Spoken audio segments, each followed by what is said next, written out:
إنا نحن نحيي الموتى ونكتب ما قدموا وآثارهم وكل شيء أحصيناه في إمام مبين تكبير تكبير تكبير আমরা উগান্ডাকে নিয়ে টল করতে পছন্দ করি, অনেক তরুণরা বিশেষ করে। কিন্তু উগান্ডায় আসলে অনেক কিছুই আছে যেটা আমাদের জ্ঞানের খোরাক যোগায়, যেটা আমাদের ভাবনার খোরাক যোগায়।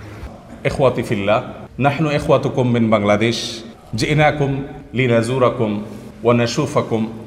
আলহামদুলিল্লাহ, আল্লাহ তাআলার অশেষ মেহেরবানি, আমাদের সুদূর বাংলাদেশ থেকে হাজার হাজার কিলোমিটার দূরে বাংলাদেশি কমিউনিটি একটি ইসলামিক প্রোগ্রামের আয়োজন করেছেন। সেই প্রোগ্রামে সামিল হওয়ার জন্য আমি, আমাদের শেখ আব্দুল্লাহ সাইফুল্লাহ ভাই সহ আফ্রিকার উগান্ডায় আমরা এসেছি। উগান্ডার রাজধানী কাম্পালার খুব কাছাকাছি একটি মাদ্রাসা আমরা এসেছি। যে মাদ্রাসায় এসেছি সেই মাদ্রাসার নাম হলো দারুল ইসলামিয়া মাদ্রাসা এবং হেফজখানা। কয়েকটি বাচ্চার তেলাওয়াত শুনে মুগ্ধ হয়েছে আলহামদুলিল্লাহ। আব্দুল বাসেত, মাশাআল্লাহ।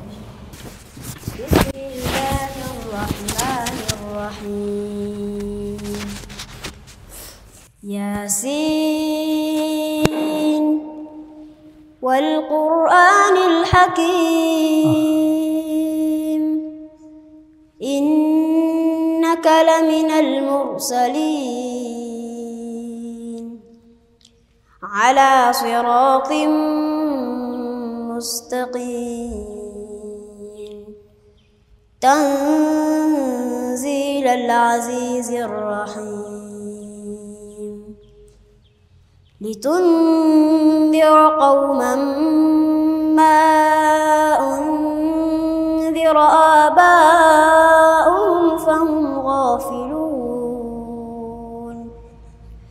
لقد حق القول على أكثرهم فهم لا يؤمنون إنا جعلنا في أعناقهم أغلالا فهي إلى الأذقان فهم مقمحون وجعلنا من بين أيديهم سدا ومن خلفهم سدا فأغشيناهم فهم لا يبصرون وسواء عليهم أأنذرتهم أم لم تنذرهم لا يؤمنون إنما تنذر من اتبع الذكر وخشي الرحمن بالغيب فبشره بمغفرة وأجر كريم إنا نحن نحيي الموتى ونكتب ما قدموا وآثارهم وكل شيء أحصيناه في إمام مبين ما شاء الله تكبير تكبير تكبير ما شاء الله الله يزيدك. نحمد الله سبحانه وتعالى الذي أنعم علينا نعمة الضيوف فنرحب بهم جميعا ألا مرحبا أهلا وقد كنتم أهلا لآلف ألف من أنا مرحبا أهلا. جزاكم الله خير، جزاكم الله خير. لما دخلنا في أفريقيا وفي أوغندا وفي كينيا كنا نشعر بأننا دخلنا في دولة ليست دولتنا، لكن لما دخلنا هناك شعرنا كأننا دخلنا في بلادنا في إخوتنا في أهلنا. এই মাদ্রাসা প্রতিষ্ঠিত হয়েছে 2014-তে এবং 11 বছরে এই মাদ্রাসা থেকে শতাধিক হাফেজ হিফজ সম্পন্ন করেছে। 11 বছরের মধ্যে শতাধিক হাফেজ হিফজ সম্পন্ন করাটা খুব চমৎকৃত হওয়ার মতো বিষয়, সাধারণ কোনো বিষয় না। আমাদের দেশে এত বেশি গ্রোথ আসলে মাদ্রাসাগুলোতে আমাদের দেশে পাওয়া যায় না সচরাচর। এবং এখানে 250 স্টুডেন্ট মাদ্রাসার। এখন মাদ্রাসা বন্ধ, সেজন্য এখানে 60-70 জন ছাত্র মাদ্রাসা উপস্থিত আছেন। ওলামা ইকরাম যারা আছেন পরিচালনা করছেন, তাদের কেউ কেউ মদিনা ইউনিভার্সিটি থেকে পড়াশোনা করেছেন, কেউ কেউ আরও বিভিন্ন দেশ থেকে পড়াশোনা করে এসেছেন। আমাদের যে ভাই আমাদের সাথে কথা বলছেন, তিনি এখানে জন্মগ্রহণ করেছেন, এটাই তার গ্রাম, এটাই তার জন্মস্থান, এখানে এই দিনী প্রতিষ্ঠান তিনি গড়ে তুলেছেন। এরকম আরও বহু দিনী প্রতিষ্ঠান এখানে আছে আলহামদুলিল্লাহ, যেটা হয়তো আমরা অনেকে জানি না। এখানে দাওয়াতি কাজের অবারিত সম্ভাবনা আছে, এখানে বিভিন্নভাবে আমরা সেবামূলক দাওয়াতি কাজ যার যার জায়গায় সাধ্য মোতাবেক আমরা করতে পারি সেই সুযোগটা এখানে আছে আলহামদুলিল্লাহ। أعوذ بالله من الشيطان الرجيم بسم الله الرحمن الرحيم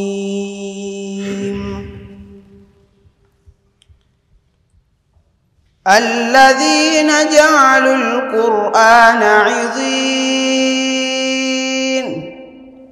فوربك لنسألنهم أجمعين عما كانوا يعملون فاصدع بما تؤمر وأعرض عن المشركين إنا كفيناك المستهزئين الذين يجعلون مع الله إلها آخر فسوف يعلمون ولقد نعلم أنك يضيق صدرك بما يقولون فسبح بحمد ربك وكن من الساجدين واعبد ربك حتى يأتيك اليقين. ما شاء الله. إخواتي في الله، نحن إخوتكم من بنغلاديش، جئناكم لنزوركم ونشوفكم. لا بد عليكم أن تكونوا علماء متميزين ودعاة بارزين. على رأسكم هم عظيم ألا وهو الدعوة إلى الله سبحانه وتعالى، الدعوة إلى التوحيد والسنة في أنحاء أفريقيا بل في أنحاء العالم كلها إن شاء الله. naga musanyufu nnyo era basanyufu okubeera nga babadde bawulira Uganda, bawulira bulungi abantu abasoma ekitabo kya Allah, basoma eddiini, abasoma ilmu, naye nga tebafunanga chance basinkanako nakubalaba, naye ne bagamba nti lwaliro Allah basobozesezza babeera nga babalabyeko.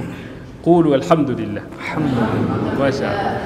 আল্লাহর মেহেরবানিতে আমরা এখানে এসে যেটা দেখেছি, এখানে মানুষের মধ্যে ডিসিপ্লিন কোনো ক্ষেত্রে কোনো সেক্টরে আমাদের দেশের চাইতে অনেক সুন্দর চোখে পড়ার মতো। যেমন দীর্ঘ জ্যামের মধ্যে বসে থাকলেও সবাই চুপচাপ বসে থাকছে, হর্ন বাজাবাজি করছে না, ডিসিপ্লিন খুব মেনটেন করে রাস্তাঘাটে চলছে, সব জায়গায় চলছে, এয়ারপোর্ট থেকে নিয়ে প্রত্যেকটা জায়গায় আমরা দেখেছি যে তুলনামূলক পাবলিক প্লেসগুলোতে মানুষ অনেক বেশি ডিসিপ্লিন মেনটেন করে চলছে।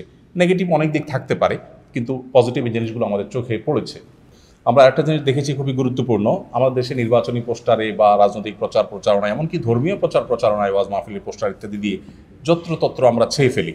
এখানে আমরা দেখেছি যে সামনে নির্বাচন, যারা ইলেকশন করবেন তারা তাদের ছবি সম্বলিত পোস্টার নির্দিষ্ট জায়গায় তারা সেটে রাখছেন এবং খুবই গোছানো এবং ওয়েল প্ল্যানেড, সোজা কথা, যেটা মুগ্ধ করবার মতো। এবং আরও অনেক জিনিস আছে যে জিনিসগুলো আসলে চোখে পড়ার মতো এবং মুগ্ধ হওয়ার মতো। এখানে মুসলমান যারা আছেন তাদের সংখ্যা প্রায় 30%-এর বেশি মুসলমান এদেশের স্থানীয় আছেন। আমাদের যে ভাই আমাদের সাথে কথা বলছেন তিনি এখানে জন্মগ্রহণ করেছেন, এটাই তার গ্রাম, এটাই তার জন্মস্থান। এখানে বিভিন্নভাবে আমরা সেবামূলক দাওয়াতি কাজ যার যার জায়গায় সাধ্য মোতাবেক আমরা করতে পারি সেই সুযোগটা এখানে আছে আলহামদুলিল্লাহ। তো বারবার করে তিনি আমরা যারা এসেছি আমাদেরকে ওয়েলকাম করছেন, ধন্যবাদ জানাচ্ছেন, শুকরিয়া জ্ঞাপন করছেন। এ হলো মোটামুটি তিনি যা বলেছেন তার সারসংক্ষেপ, পাশাপাশি আমি আরও কিছু কথা অ্যাড করে আপনাদের সামনে পেশ করলাম। জাযাকুমুল্লাহ খাইর, বারাকাল্লাহ ফিক।